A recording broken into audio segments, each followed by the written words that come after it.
नमस्कार. वनस्पती विद्या मिशनमध्ये मी सागर आहिरे आज आपलं नवीन एका माहितीपटामध्ये स्वागत करत आहे. आसोलीचा पाला.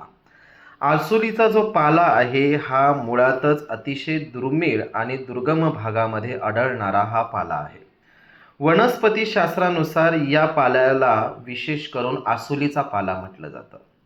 जे लोक ज्योतिषशास्त्र शिकवतात किंवा ज्योतिषशास्त्रामध्ये अभ्यास करतात, वास्तू विशारद आहेत किंवा विशेष करून वेगवेगळ्या पद्धतीने आध्यात्मिक शुद्धतेद्वारे लोकांना आपल्या मार्गदर्शन करतात, अशा लोकांसाठी या वनस्पतीचा उपयोग सगळ्यात महत्त्वाचा प्रभावीपणे मानला जातो.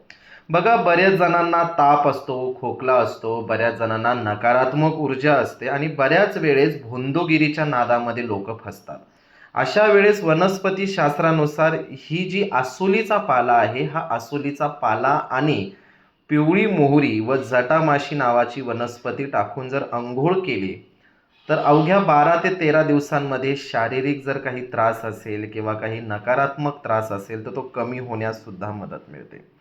आसोलीचा पाला हा प्रवेशद्वाराच्या वरती लावावा. बहुतेक जण ते प्रवेशद्वारावर गणपती आणि हनुमानजी लावतात, मात्र त्याच्या ऐवजी तुम्ही जर आसोलीचा पाला पिवळ्या किंवा निळ्या वस्त्रामध्ये जर प्रवेशद्वाराच्या वरती जर लावला तर याने खूप चांगल्या पद्धतीचा फायदा जो आहे हा फायदा सुद्धा होतो.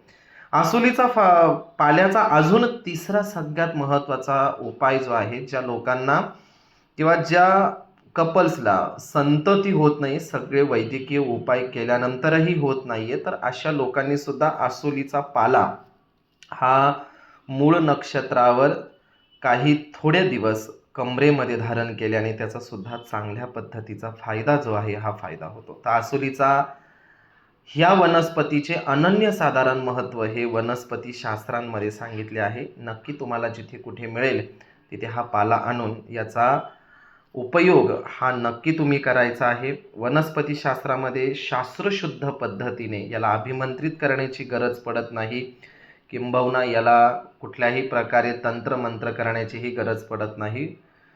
सुश्रुत संहितेमध्ये किंवा वनस्पती शास्त्रांमध्ये याला अनन्यसाधारण महत्त्व आहे. धन्यवाद.